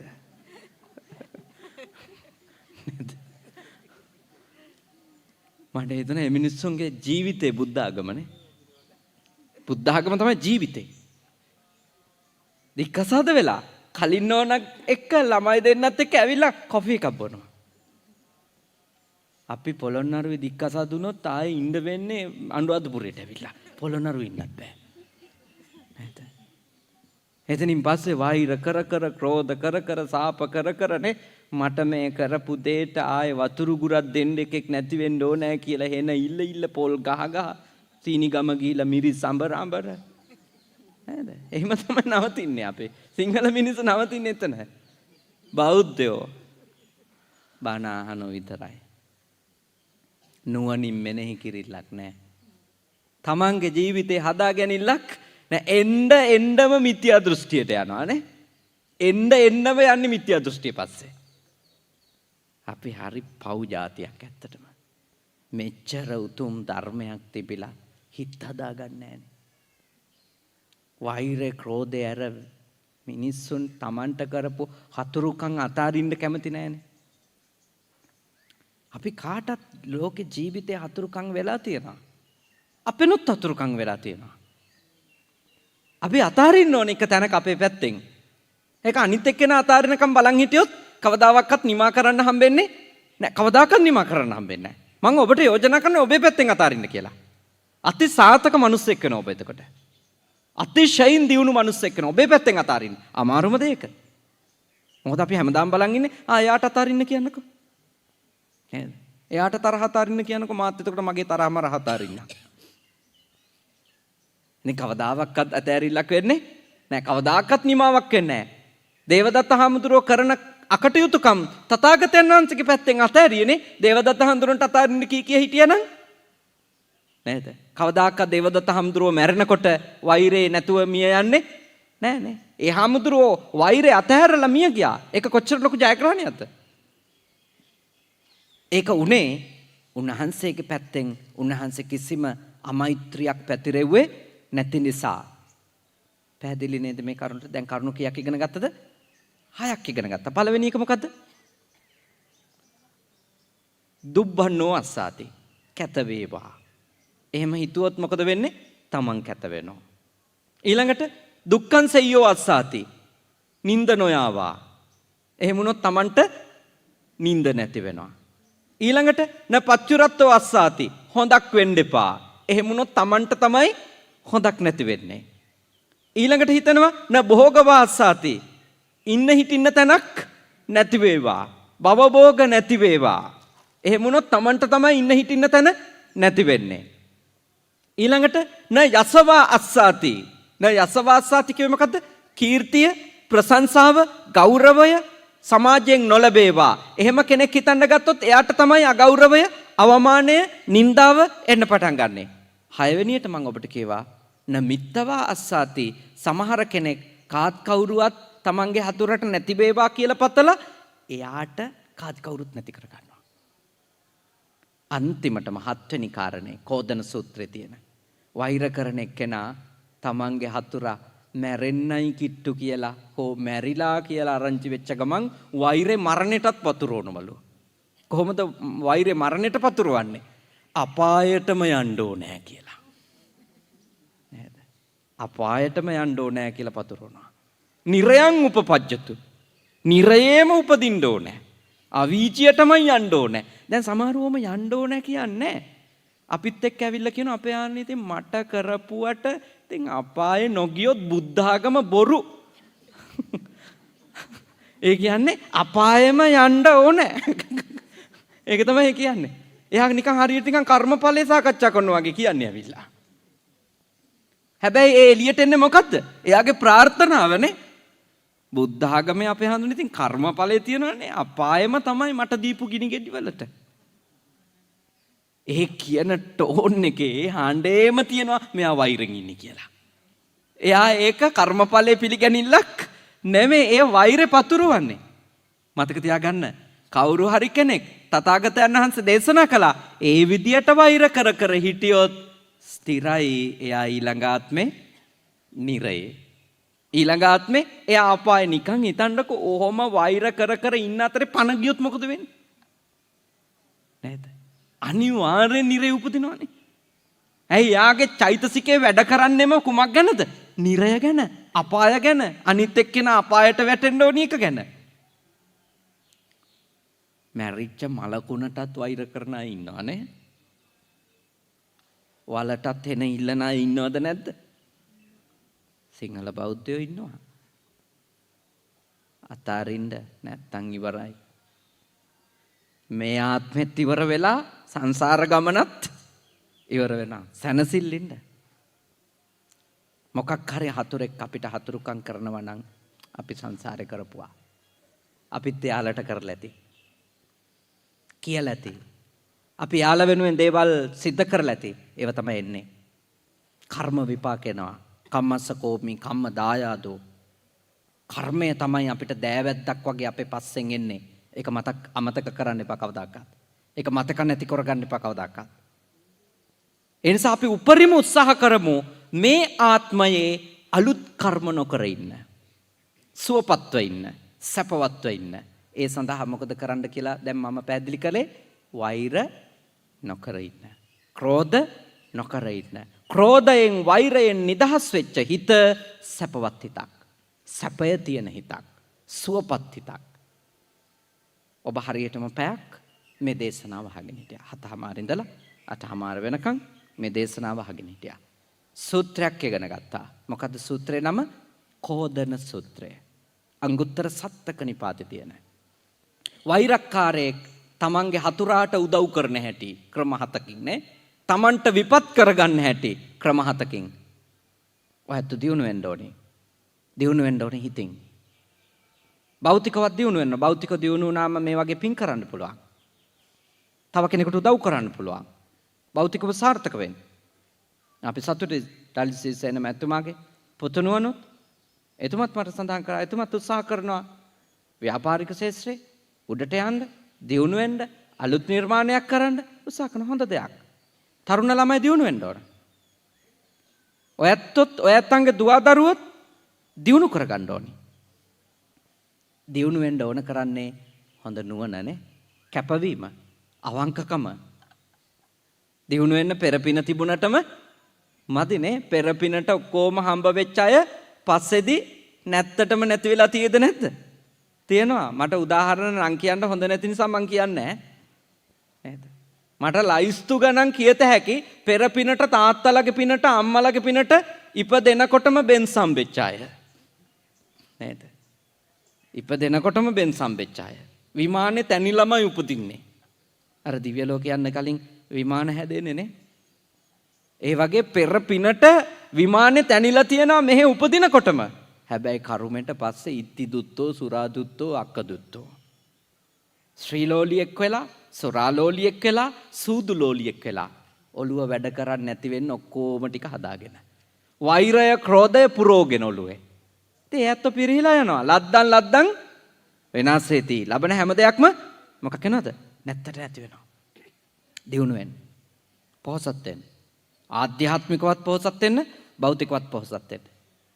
දැන් ඩඩ්ලිසේන මැතිතුමා එතුමා ව්‍යාපාර කරලා ව්‍යාපාර සමූහයක්, හොටෙල් සහ සහල් මේ ආදී තවත් ව්‍යාපාර රැසක් සිද්ධ කරලා එයින් උපයන ධනයෙන් කොටසක් එතුමා තමන්ගේ සුඛෝපභෝගීත්වය වෙනුවෙන්, තව කොටසක් තමන්ගේ ව්‍යාපාරය වෙනුවෙන්, තව කොටසක් තමන්ගේ අනාගත රැකවරණය වෙනුවෙන්, තව කොටසක් ආධ්‍යාත්මික සහ සමාජීය වැඩවලට. තමන් හම්බ කරන දේ හරියට යොදා ගන්න. පිනුත් කර ගන්න. අද විශාල පිනක් 8,000කට 3-4 වේලක් කෑම දෙනවානේ. මට කිව්වා දෙන කෑම ගැන ළමෙක්. උපාසකම්මලා පරිස්සමින් සීනි හැම වැඩි වෙන්න පුළුවන්. හම්බෙන නිසාම නේද? හම්බෙන නිසාම භුක්ති විඳින්න ගියොත් එහෙම පරිස්සම් වෙන්න ඕනේ නේ. මනක උදේ අසුවල් වෙලාවේදී අසුවල් දේවල් ඊළඟට අසුවල් වෙලාවේදී අසුවල් දේවල් ලයිස්තුවක් කිව්වා. මං කල්පනා කළා උපාසකම්මල යනකොට සුගර් කීයට නගීද දන්නේ නැහැ කියලා. නේද? මොකද උපාසකම්මල ඉඳලා හිටලා හම්බෙන නිසා සතුටින් භුක්ති විඳලා නේද? පරිස්සම් වෙන්න ඕනේ. ඒ ඇත්ත ශ්‍රද්ධාවෙන් දෙනවා. සතුටින් දෙනවා. ඔය ඇත්ත වෙනුවෙන්නේ සෞඛ්‍ය පහසුකම් ඔක්කොම එක්කනේ. සියලුම පහසුකම් සහිත මං හිතන්නේ මේ රටේ තියෙන ලොකුම වන්දනාචාරිකාව වෙන්න ඇතිනේ. තනි පුද්ගලයෙක් නේද? ආයතනයක් සිද්ධ කරන ලොකුම වන්දනාචාරිකාව. 8000ක් විතර අද වන්දනාව යනවා. මහා සංඝරත්නය 100 ගණනක් වඩින වන්දනාචාරිකාවක් නෑනේ නේද? ඒක හරි අසිරිමත් පින්කමක්. හරි වටින පින්කමක්. අපි ගොඩාක් සතුටු වෙනවා මේ වගේ උතුම් පින් කටයුත්තකට අපිට සම්බන්ධ වෙන්න ලැබීම ගැන. අපේ මේ මගේ මතක විදියට දෙවන අවස්ථාව මේ උතුම් පින් කටයුත්තට දායක වෙච්ච තාම වටින අති උදාර පින්කමක් අපේ ඩඩ්ලි සේන මැතිතුමා සිද්ධ කරන්නට යෙදුනේ. අපි ඒ ගැන තාම සතුටටපත් වෙන ගමන් එතුමාට අපි හදවතින්ම ආශිර්වාද කරනවා, හදවතින්ම සෙත් පතනවා. එතුමාට මේ කරගත්ත මහා පින්කම විශාල ශක්තියක්, විශාල ආශිර්වාදයක් වෙන්නට කියලා මේ පින් අපි දෙවියන්ට අනුමෝදනා කරමු. උතුම් සම්‍යක් දෘෂ්ටික මේ ජයශ්‍රී මහ බෝහාමුදුරුවන් වැඳ පුදා ගන්නට පැමිණෙන සියලු දිව්‍ය රාජ සමූහයත් මේ උතුම් ජයශ්‍රී මහ බෝහාමුදුරුවන්ට මේ උතුම් වූ අටම ස්ථානයට අධිග්‍රහිතව වැඩ සිටින සියලු දිව්‍ය රාජ සමූහයත් මේ පින් අත්කර ගනිත්වා, සුවපත් වෙත්වා, සුවපත් වෙත්වා, සුවපත් වෙත්වා. උතුම් දිව්‍ය රාජ සමූහයාගේ අනන්ත ආශිර්වාදය ඩඩ්ලි සිරිසේන මැතිතුමාට, ආදරණීය මැතිණියට, දුවදරුවන්ට වගේම පවුලේ සහෝදර සහෝදරයන්ට ගරු ජනාධිපති මෛත්‍රීපාල සිරිසේන මැතිතුමා ඇතුළු සියලුම පවුලේ සහෝදර සහෝදරියන්ටත් ඔබතුමා කරන පින් අනුමෝදන් වන දෙවියන්ගේ ආශිර්වාදය ලැබේවා. ඔබතුමාගේ කල්යාණ මිත්‍ර කාර්ය මණ්ඩලයට, ඔබතුමා මේ තරම් උඩට ගෙනාපු ඒ සේවක පිරිසට සියලු දෙනාටම යහපතක්ම වේවා. ඔබතුමාගෙන් පාරිභෝගික ජනතාවක් ඉන්නවා. ඒ සියලු දෙනාටත් සියලු දෙවියන්ගේ ආශිර්වාද වේවා. කරදර බාධක දුරු වෙලා යහපතක්ම සිද්ධ වෙලා සියලු දෙවියෝ ඔබව ආරක්ෂා කරත්වා, දෙවියෝද නිවන් දකිත්වා කියලා සාදු කියලා ප්‍රාර්ථනා කරන්න. ඒ වගේම විශේෂයෙන්ම තමන්ගේ නමින් මිය පරලොව ගියා වූ ඔබතුමන්ලගේ ආදරණීය අම්මා, ආදරණීය තාත්තා මිය පරලොව ගිය ඔබතුමාගේ සේවක සභාවල ජීවත් වෙච්ච කවුරු හරි ඉන්නවා නම් ඒ හැම දෙනාම මේ පින් අත්කර ගනිත්වා. වැඩම වදාළ නායක ස්වාමීන් වහන්සේලාගේ නමින්, සිල්මෑණින් වහන්සේලාගේ නමින් මිය ගිය සියලු දෙනාටත් මේ පින් අත් වේවා. මැතිණිය ඇතුළු මේ උතුම් පින්කමට උපකාරවත් වෙච්ච කල්යාණ මිත්‍රයින් මිතුරියන් මේ ආපු පොළොන්නරුව, තමන්කඩුව, ලංකාපුර සහ ඒ වගේම හිඟුරක් ගොඩ කියන ශාසන ආරක්ෂක බල මණ්ඩලවල ඒ බෞද්ධ පින්වත් පිරිසගෙන මින් මියගිය සියලුම දෙනාටත් මේ පින් අත් වේවා. උතුම් අමා මහ නිවනින් අප රට රැකගත් රණවිරුවනොත් ඔබ හැම දෙනා නමින් පුද්ගලිකව මියගිය ඥාතීනොත් සංසාර ගමනේ සිරිසේන මැතිතුමන්ට, මැතිණිය ඇතුළු හැමෝටම හමු වෙච්ච සියලු ඥාතීන්ටත් මේ පින් අත්වීමෙන් අමා මහ නිවනින් සැනසෙත්වා කියලා සාදු සාදු සාදු. අවසාන වශයෙන් අපි මේ උතුම් ජයශ්‍රී මහ බෝසෙවණින් ඉඳන් ලැබපු ධර්මාවබෝධය අපේ හිත් සුවපත් වීම පිණිසම වේවා. සැපවත් ජීවිතයක් මේ භවයේ පුරාම ලබා ගැනීම පිණිසම වේවා.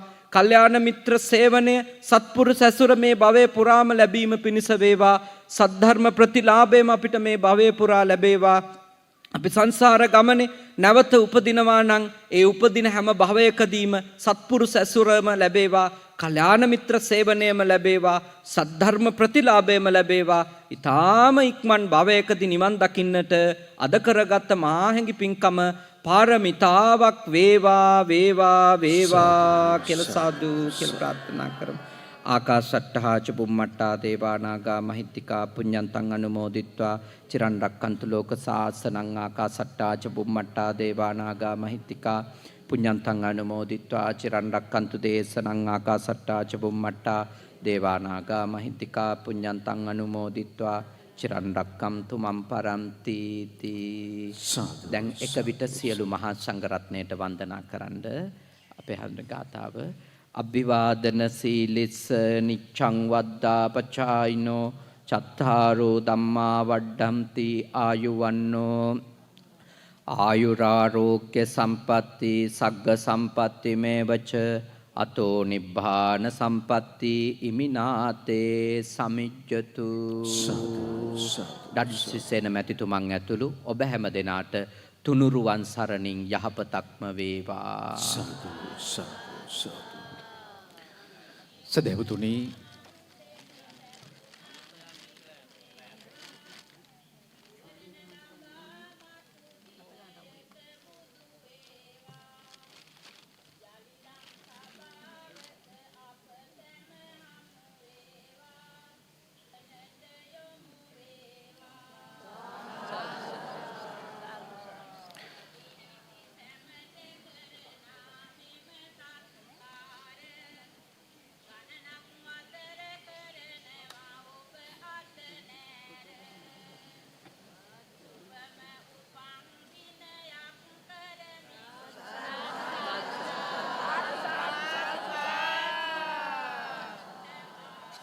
ගෞරවනීය දේශකයන්න් වහන්සේ වෙනුවෙන් ධර්ම පූජාවන් පිළිගන්වන අවස්ථාව